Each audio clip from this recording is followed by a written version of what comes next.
Hello and welcome to the Accidental Film Club, where we sing the praises of films that deserve the love. My name is Paul, and with me is, well, he will not die. He is meant for something else. It's Ed. Oh yeah, something bigger. Today is Friday the 17th of July 2026, and I'm on the run with my son, Ed. There's something special about him, and I'm not the only one who knows. The government are after us, as are the Christmas adventurers. Sorry, they're not called that. That would be silly. It's some religious cult from the ranch. So, what exactly is so special about Ed? Well, that'd be telling, but the blue swimming goggles we stick over his eyes and us keeping him out of the daylight will tell you something. No, he's not a gremlin. No, what we do know, as do the ranch and the government guys, is that we've got 4 days avoiding gun-toting cultists, fireballing satellites, and code-breaking scientists to get him somewhere very specific where something special is going to happen. Today, we are looking at Midnight Special from 2016, directed by Jeff Nichols. That man does not get nearly enough love. Very true. And starring Michael Shannon, Joel Edgerton, Kirsten Dunst, Adam Driver, and wee Yaden Martell. So, Ed, I'm special to you, right? Of course. What would you risk to get me across Japan in 4 days? I would risk the wrath of my beloved. That's quite something. Isn't it? That is quite something. Yeah. Well, I'm happy to hear that. That's more than I was expecting. Honey, I'll come back in 24 hours or something like that. Anyway, before we race across the state with infrared goggles on with Midnight Special, we'll tell you what other films have been putting smiles on our faces as Japan's summer hots up, and then some bamboozlement. It's time. You ready?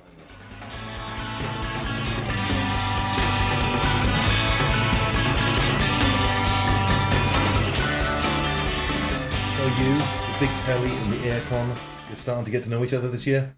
We know each other very well. It's getting hot out there. Oh yeah. Man, this week was pretty much like 2 weeks ago for me. In what sense? In the sense that I'm still in my punch-kick mode.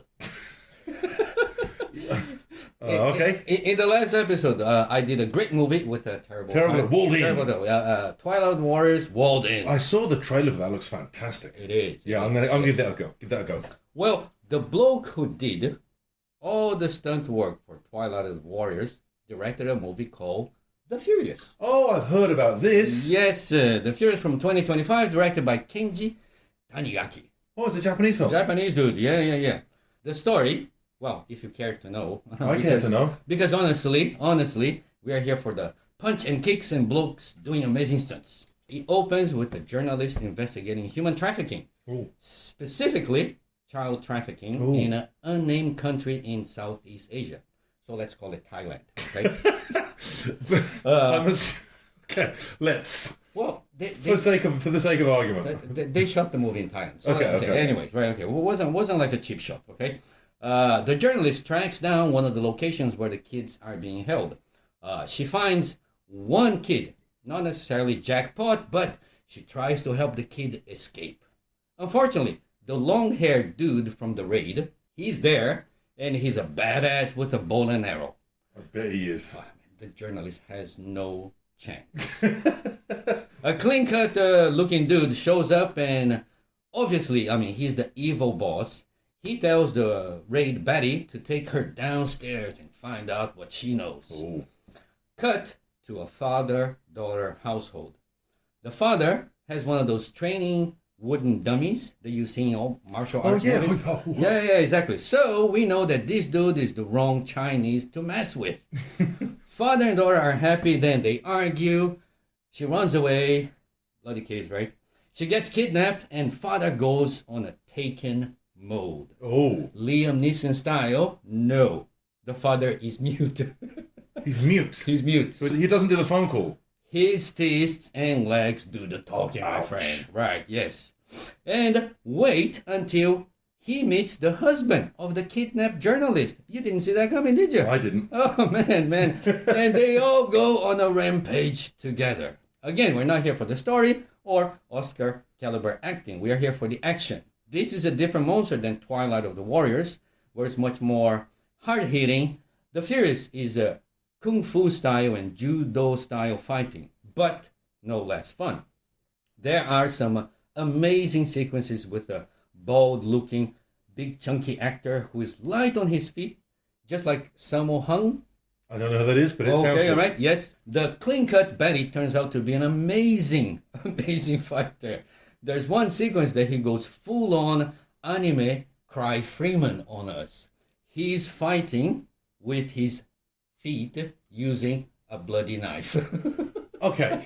Yes, anyways, okay. Very entertaining, plot full of hoes, questionable acting, but great action movie all around. The Furious from 2025. Well, I've got a weird one for you. Is the second a time? Weird one. No.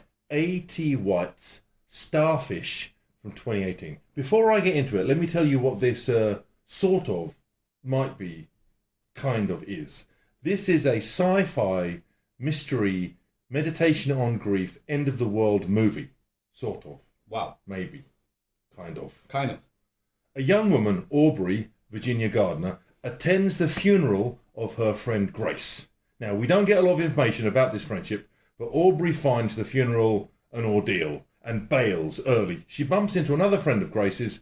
Oh, you're Aubrey. Grace never stopped talking about you. She said that you'd understand. So Aubrey then ends up breaking into Grace's now empty home, has weird dreams, and wakes up to find that the outdoors is covered in snow or maybe ash, and that there seem to be creatures of some sort out and about, and receives through a mysterious walkie-talkie strange messages about a signal that Grace had discovered before she died. Aubrey experiences visions that lead her to finding more messages from Grace that she will have to put together somehow to interact with the creatures and the event with which it's all involved. Mysterious, intriguing stuff, right? Yes. Sounds like a rip-roaring adventure, right? The truth is, this is a much quieter affair. From the thumbnail and the opening sequence, you get the not incorrect impression that this is mostly a meditation on grief and maybe a big old analogy for the whole grieving process. So really, this is more like Lars von Trier's Melancholia meets a very, very cheap indie Close Encounters of the Third Kind with a dash of, well, the singularity of Shane Carruth's Primer. I mean, like that, this feels a lot like a lone young person's labour of love. Now, I'm not 100% sure that all of the things that A.T. White is aiming for here all hang together perfectly, unlike, say, Primer, which I think is perfect. But this is a weird and wonderful one-off. There is nothing else like it. So, if you watch only one Lovecraftian end-of-the-world sci-fi meditation on grief indie movie this summer, make it A.T. White's Starfish. Available on Amazon Prime Video right now, hidden in amongst all the other cool, lesser-known films that they have buried in there that I don't seem to want me to watch.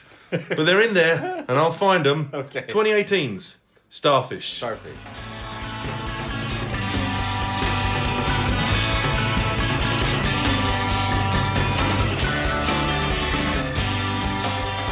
Okay, Midnight Special, 2016, directed by Jeff Nichols. We love this movie, right? Yes. Yes.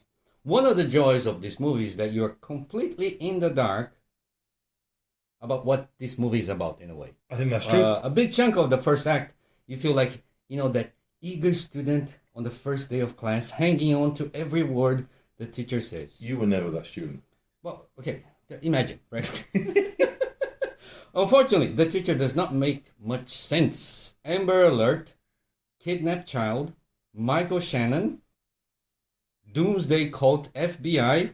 I go, what is this, This is good. Right. Is this like what? Race to Witch Mountain meets the X-Files? No. It's like my podcast. I'd watch that. We did. Maybe we did.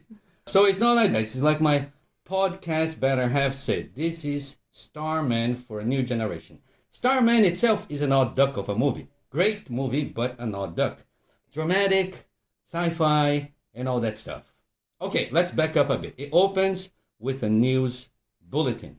There's an Amber Alert for an 8-year-old child, and we see a picture of Alton Meyer. And then we see a picture of the bad man who kidnapped Alton, Roy Tomlin. Then the camera pulls back and reveals Roy Tomlin and Alton Meyer inside a motel room. They seem fine. Actually, they look like father and son. Oh my goodness. Oh no, okay. Oh my goodness. They are father and son. The cat's out of the bag. But why do they have different names? Well, ask Son Shepherd, the leader of the commune where Alton used to live. Yes. Christmas Adventurers. Not that one, okay. Yes, there is a cult, and yes, it is a cult.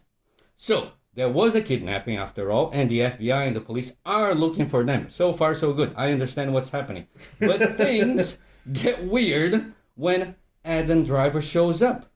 Adam Driver plays Paul Sevier, a communication analyst. Now, what is an analyst doing in a kidnapping case? Don't worry, before you can say National Security Agency, there's going to be a big review, and you will know why the government is interested in Alton. This movie will take its time in pointing you in the right direction.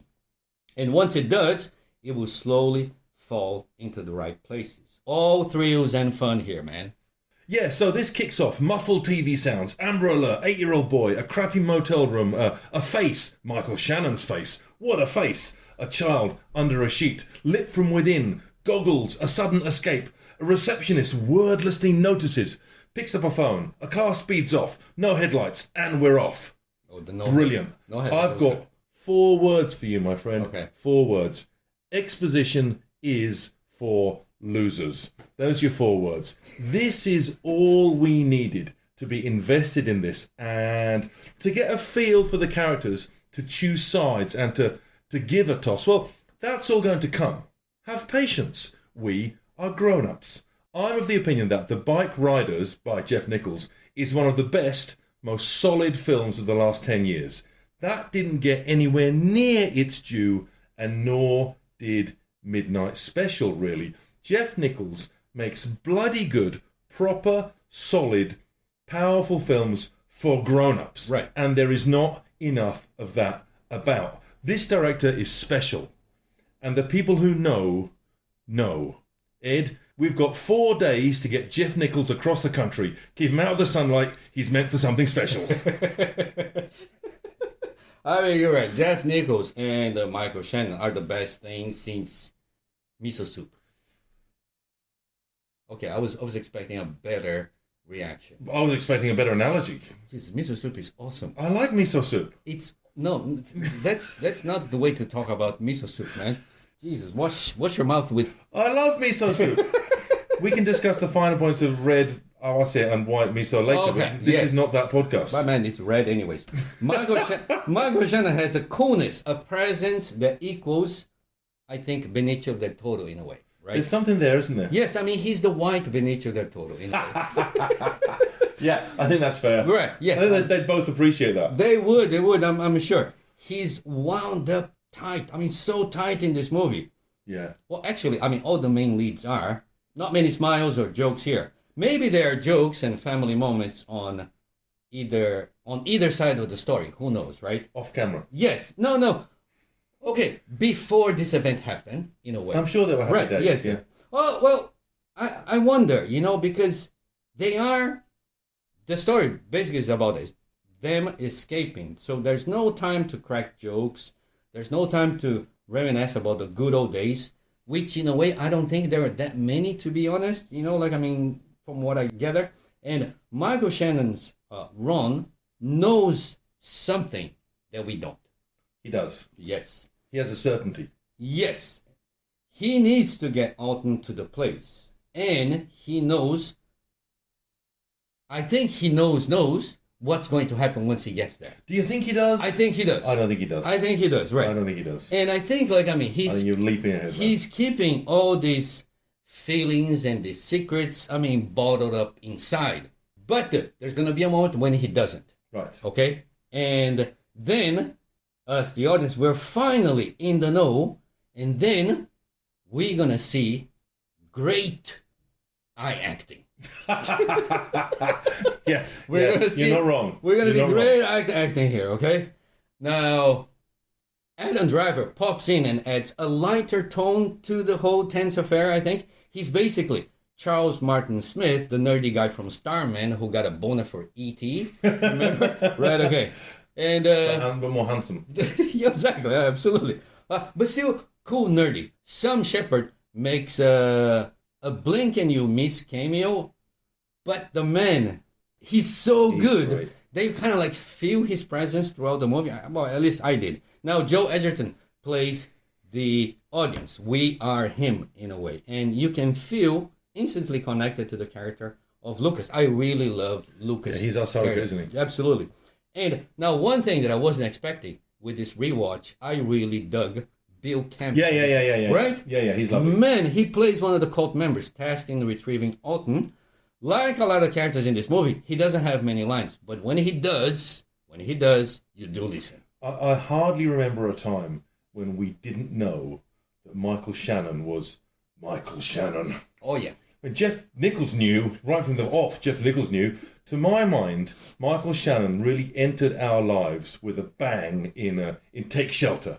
Right. Another Jeff Nichols film, right? Mm. And he is now the kind of actor that when he appears in the cast list, you know that A, you're going to be all right, and B, that something special just might happen. I refer the Honourable Gentleman to the campfire scene in The Bike Riders. I never heard that. Come on. Here, as Roy, Shannon has the unenviable task of having us sympathise with and cheer on a taciturn man doing something crazy that puts everyone in danger and who refuses to explain himself. But guess what? It works. There's a scene where he's ambushed and restrained, and I was bunching my fists and wriggling my wrists, just willing him to get free. I mean, the best example of his magic is in a very important scene that I'm not going to spoil by saying when it happens, but when he, after a very significant occurrence, looks off camera. Now, I've mentioned that face before. Now, that face comes into its own at this moment. On the last episode, we talked about the faces of the minor characters in On the Waterfront. Yes, they do. Right. Where did these people with these amazing faces come from? These can't have been normal actors, surely. These characterful, lived-in, powerful faces must have been hewed from living rock and forged in the kilns of real life. Well, Michael Shannon is maybe the only modern movie star, along with Benicio del Toro, who could fit in just fine, standing behind Johnny Friendly, cracking his knuckles. And here, he looks off screen, and we look at him. We don't see what he's looking at. Right. And this is a prime example of Jeff Nichols knowing where to point the camera. Right. At Michael Shannon's face. Because when you point the camera at Michael Shannon's face, something special is bound to happen. And something special happens here. Absolutely, right. Oh, you're right. I mean, I do love Jeff Nichols very much. I mean, I did talk about him many times. Like, yes. You know, I mean, all his movies. You won't shut up about him. Big. It's Jeff Nichols this and it's Jeff Nichols that. For a damn good reason. Okay, big fan here. His movies are full of twists, emotional twists, okay? From the hard-hitting, gritty plot of shotgun stories to the adventurous gothic tale of Mud. Yes, you loved Mud, didn't you? More than I did. I think maybe I need to rewatch that. Maybe I do. Mud is good, man. I had my McConaughey allergy at the time. Ah, okay. But I'm over that. That's it. Mostly. That was I'm taking medicine. That was a silly time, man. Then a movie that you just mentioned. He set his creative bar high for Take Shelter, I think. Like, I mean, he changed gears there. A mix of psychological horror and with family drama. A doomsday field of dreams, in a way. Yes. Right. A doomsday field of dreams. Yes. Stick that on the poster, people. But here, with Midnight Special, he bends and twists his movies all kinds of ways, you know. there is a sense of adventure. Some people have mentioned Spielberg influences. Yes. Well, he mentioned it himself. Yes, and I can see that, but I can also see a big difference. Unlike certain movies with a heavy load for a story, Midnight Special does not feel overwhelming. No. Both in like in scope and emotional drama. Mainly because Jeff Nichols chooses to focus on the last bit of what I assume is a bigger story. I think that's true. The escape. That's it. By putting us behind the wheel of a car and on a run with this father and son duo and a sidekick. Jesus, Joel Edgerton as a sidekick. I would like to. And Kirsten Dunst. Yes, and Kristen Dunst. Yes, we are on a hell of a ride. We get glimpses of a deeper and affectionate relationship between father and son that is usually void of words. When we are taken away from the leads, either dealing with the blokes from the cult or listening to Adam Driver interviewing people, right? Yes. It's still fun and engaging. Yes. Right? Yeah. And yet, the mystery of the story still remains hidden until the very last bit. Well, even then, there is still some mystery remaining. Yes, yeah, exactly, absolutely, yes. Like, okay, in Close Encounters of the Third Kind, a group of people make contact and have a strong bond, with the little green man. One is chosen. Awfully dismissive. One is chosen, and they leave. This is in some ways is about those who are left behind. Yeah, in some ways, I think that's true. Yeah. Completely coincidentally, in the weeks before this, I had watched John Carpenter's Starman, which you mentioned. And, yes. Jeff Bridges, Karen Allen, all that. I'd had it mixed up in my mind, embarrassingly enough, with K-Pax. That is Kevin Spacey's really an alien. Right. But no, that was silly of me, because Starman is very, very different. A beautiful, powerful film about faith and love. And it's very much Karen Allen's film, actually, not Jeff Bridges, you ask me. If you feel like giving that a go again, it's an amazing film. Anyway, highly recommended. I had heard that when making Midnight Special, Nichols had very much had Spielberg's Close Encounters in mind. But if anything, Midnight Special is Starman with a sprinkling of Close Encounters and with the Christmas adventurers from One Battle After Another thrown in. How it differs from all those is in its complete lack of hand-holding. There is a lot left unexplained and even unexplored here. And that is fine by me. There is a certain kind of film watcher, and I'm not saying they're wrong, but there's a certain kind of film watcher who'll want to know how the father, the son, and the mother are the centre of this, how they ended up where they must have been, and how they split up, and how they rejoined and parted. And I don't care. The story is the story is the story. This is a film about people on the run, and we kick off with them on the run, and we stick with them. What? You want to see Michael Shannon patting his pockets and looking for his keys? Adjusting his wing mirrors? This is the film, is the film, is the film. And I was wholly engaged. And that is thanks to a director who trusts his audience. And I like being trusted. And the trust here leads to, well, no spoilers, of course, but this trust and willingness to let us run free without our hands held leads to cool revelations. I mean, I'll give you the words State Trooper, Satellite, and Father. Right. All, in their way, bombshells. All gifts from a special director who trusts his viewers to be just a little bit special. Right, yes. Well, okay. If you're like me, and like father and son stories. Well, I'm a bit like you. Right, yes. Sometimes. And you do like a hard sci-fi story. I like sci-fi. Right, okay. You like John Carpenter's Starman, man. I loved Starman. Right. I had tears in my eyes. I mean, that's how I learned how to drive, watching Starman. That's not true, Ed. You're telling untruths. If you like Spielberg's sense of adventure and wonder, but with a grown-up touch, and if you have 100 yen to spare... Is it 100 yen to rent on Amazon? Yes, on Amazon Prime. Okay, yes. Is that what it's a good copy, man. Yes. Midnight Special is the movie for you. Just don't ask what the title means. I was going to ask you about that later. Okay. Midnight Special is a film to be treasured. An adventure film for grown-ups made by a director who trusts us to pay attention and to give a toss. There's a scene where it starts to become clear what's going on and who we're supposed to care about and why. Now, the boys' abilities are sort of revealed in a nighttime bedroom scene with an ex-cult member. It is powerful and shocking. I mean, it shows brilliantly what can be done with simple, cool, we know what we're doing special effects. I mean, I could feel it. Yes. I could feel it physically. Yes.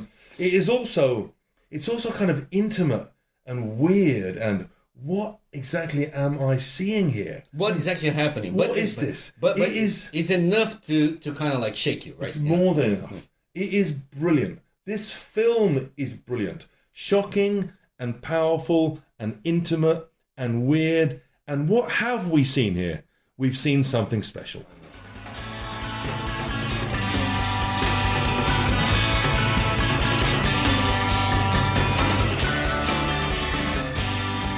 Okay, Ed, what time is it? It's 5 to 6. No, it's bamboozling time. You silly man. Do you have... So you did say not to ask you what the title of Midnight Special meant, right? Which is funny because I was about to ask you. Do you have any idea why Midnight Special is called Midnight Special? Well, okay. I did some digging. Oh, did you? It's supposed You're to be ruining my joke, but go for it. It got to do with horror movies where they play, you know, I mean, shows overnight, like, I mean, and just like shows, yeah, back to back sort of thing. Okay, that's what I've heard. I'm not sure. Again, it's just like it's the internet. Well, the truth is, you don't know, nor do I. I do know though that the powers that be, they do like putting times in a film's title. You know, like midnight, and I've got a whole load of films here with times in the title. Okay. I'm going to give you a star and a director, or maybe just one and then the other, and you're going to tell me the movie that they made that has a time in the title, like midnight or 6 a.m. or lunchtime or something in the title. Okay. Simple as pie, right? Today's bamboozlement is called "What Time Is Love?"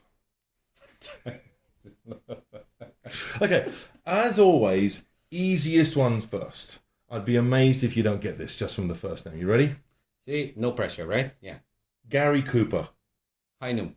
See? Okay. I told you this was going to be easy. Okay, all right. Gary Cooper is in the Fred Zinnemann film High Noon from 1952. Just between you and me, I watched this last night to remind myself of how good it was, and guess what? It's pretty good. It's pretty good, right? How well do you remember High Noon? What's the blonde, the Hitchcock lady? Grace Kelly. Grace Kelly, that's right, yes. Grace Kelly, and yeah. And she does look about 20 years younger than Gary Cooper. But that's okay, because he's Gary Cooper. Those were the days. Those were the days. They were the days. They were the days. Yeah. How well do you remember High Noon? Not very well, to be honest. I haven't seen it in a long time. The opening is... Okay, because famously, High Noon... There's a marshal in this town, and it's his last day, and he's getting married, and he's supposed to toddle off. But he gets a telegram that the baddie who he put away has been pardoned and is coming into town to kill him. Right. Okay. So just get out of here. And he's going, no, I can't. I'm going to have to stay, and I'm going to get a posse together. Okay. And he can't get a posse together, and that's how the film goes. And I think, like, I mean, I don't remember the movie, but I remember how I felt. And how did you feel? I felt pissed off with Gary Cooper because, like, I mean, honestly, man, get Grace Kelly out of here, man. Yes, Grace Kelly was not happy. But what's quite interesting about the film is the first a good chunk of them, maybe more than 5 minutes, are quite wordless. You get quite an opening, a wordless opening. Really? You get the sort of the baddies turn up at the station waiting for the big baddie to show up, and you get the bustling town going on where Gary Cooper lives, and you get this theme tune, and the theme tune is the funniest thing in the world. The theme tune basically goes like, and I'm a man and I must stay. If I ran away, everyone would call me a coward. So I will stay. So I will stay. Those are essentially the lyrics to the song. So you do get an impression of what the film's going to be from the song. It reminded me a lot of Brave Sir Robin in Monty Python and the Holy Grail. Brave Sir Robin ran away. Anyway, apart from that though, High Noon, damn good film. Very, very Damn good. Should we go up a notch? Up a notch. Okay. Next? Okay. We've got 3 or maybe 4 or maybe 5 of these. Okay, how about this one? Okay. William Holden. William Holden. I'll make it easier for William Holden and Gloria Swanson. Oh. Directed by Billy Wilder. Okay. I'm just like trying to think of like a Billy Wilder, like I'm thinking of Sunset Boulevard. Boom! Is it Sunset Boulevard? Sunset Boulevard. Sunset. Oh. Okay. Sunset Boulevard. Sunset Boulevard. Okay, right. Okay. See, you were overthinking it. You're thinking sunset. That's not a time. What's Conway thinking? No, I was thinking like, I mean, Sunset Boulevard is not the movie. I wasn't thinking about Sunset. Sunset Boulevard, my friend, is a killer film. That's a killer film. That is an amazing one. I was under the impression that maybe you hadn't seen it. Have you seen Sunset Boulevard? I've seen it, yes. Again, you know, the things I put myself through. I watched this again last night. Just for this. I feel so sorry for you. I know. I come home from work and I watch High Noon and Sunset Boulevard. It's amazing what I do to myself. Okay, Sunset Boulevard is the tale of this sort of movie writer guy who falls in with a faded silent era movie star, played by Gloria Swanson, and she sort of has delusions of getting back into the business and blah, blah, blah, blah, right? So it's like a noirish melodrama.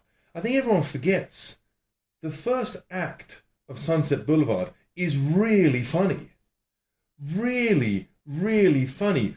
William Holden has some killer lines. Oh, really? Great, acerbic, funny lines. Sort of a mix between Humphrey Bogart and Burt Lancaster in Sweet Smell of Success. It's really snippy and snappy and fun and cool. And, it's a great film. Really great. I love the way it opens the movie. Like, I mean, it's really... Okay, I'm picturing it now. Which bit are we talking about? I mean, not only that, like, I mean, you got the voiceover as well. Yes, of course. And you just kind of go, okay, that's a bit different. Yes. And then... But it's not clear until the end who Exactly. voice. Yes. See, let's not spoil this 75-year-old film. I mean, I wasn't spoiled. Okay, but, yes. No, it is shocking, the word? It's a fun twist when you realise who's been narrating the film, right? Right, yes. Do you remember the bridge scene in Sunset Boulevard? No, it's a bit of a sort of a movie geek scene because Gloria Swanson's faded movie star, she has a regular bridge night with these 3 other faded... Christ, yes. Faded movie stars, and they call them the Waxworks. Right, yes. And it's 3 faded silent movie stars in the story of the film who have gone. They're dead. They're gone. They faded away into nothingness. Yes. And one is played by Buster Keaton. Right. It's perfect because this did come at a time when his career was in something of a lull, even though he kept making films into the 60s. You know, films he was in like French commercials in the 60s. Very true. Like, yeah. But like, I mean, to be sort of like referenced in that way. Yeah. I mean, it is quite brave. It's amazing. Right. It's amazing, and his line delivery.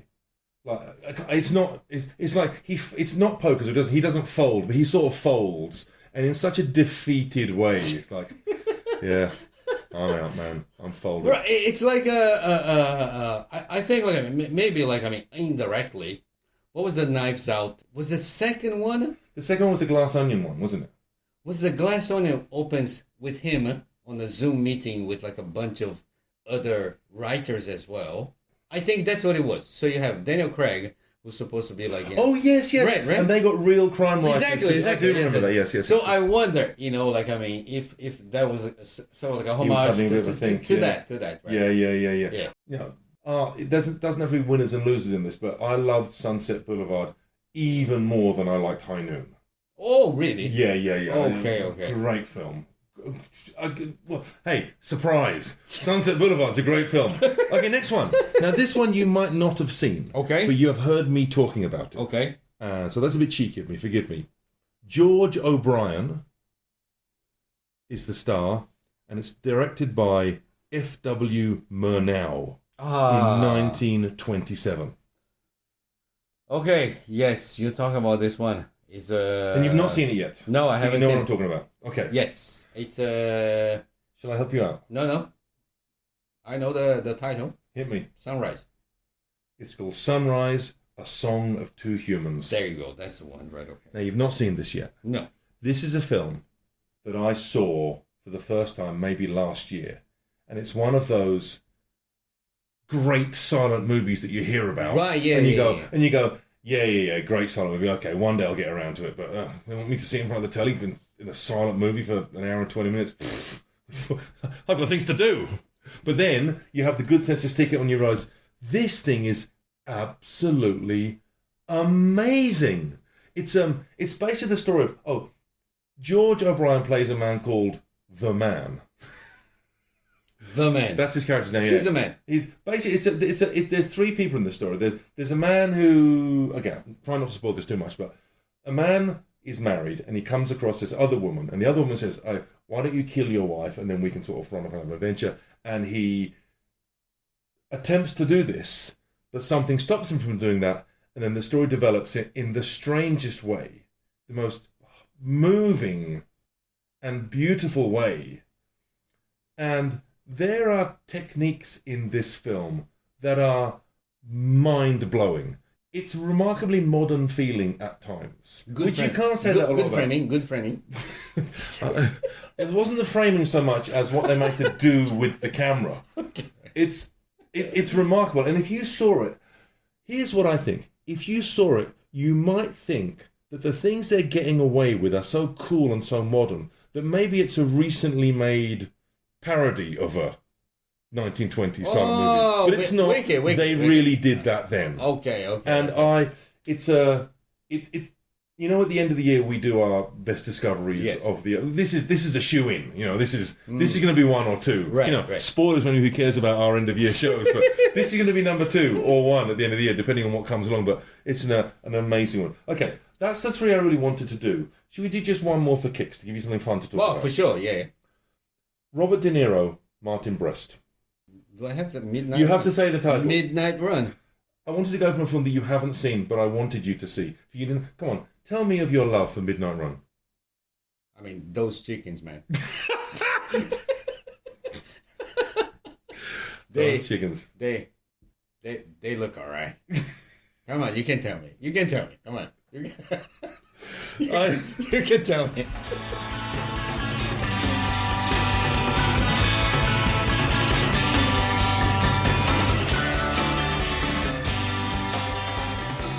Thank you very much for listening. We are the Accidental Film Club podcast, braving the heat, all in the name of great movies. Yes. This week we dodged cult members, the FBI, NSA, just to get a special kid named Paul to that. I thought you were the kid in this. To that place in the middle of nowhere, so he can return his overdue VHS tape of Stakeout. It's been a long time since Stakeout has been mentioned. Exactly. Yes. So, okay, we chatted about the Midnight Special from 2016 with Michael Shannon, Joe Edgerton, and the girl that I can't say her name. Kirsten Dunst. Kirsten Dunst. Thank you. And Bill Kemp. Paul watched Starfish from 2018, a sci-fi meditation on grief, a real one-off. A real one-off. Yes. And for me, I watched more Chop Socky stuff. Joe Tasling and Miao Xie. Don't look at me like that. I don't know if that's correct. You should have said it with more confidence. I did. Nobody would have said anything. You're right. Yes, okay, right. Okay. Fighting Human Traffickers and The Furious from 2025. That's it for us, and see you all soon. Please do get in touch. You can contact us at The Accidental Film Club on Facebook, Instagram, or YouTube. On our next episode, who knows what we'll be doing? Well, the Clever Money is on. After his sad passing, a Sam Neill special. Yes. But summer is here, and after a bit of a recharge, we'll be back with you in September. Do enjoy your summer. Until then, thank you for downloading. Thank you for listening. We love you all. Ed, I think I know what I am now.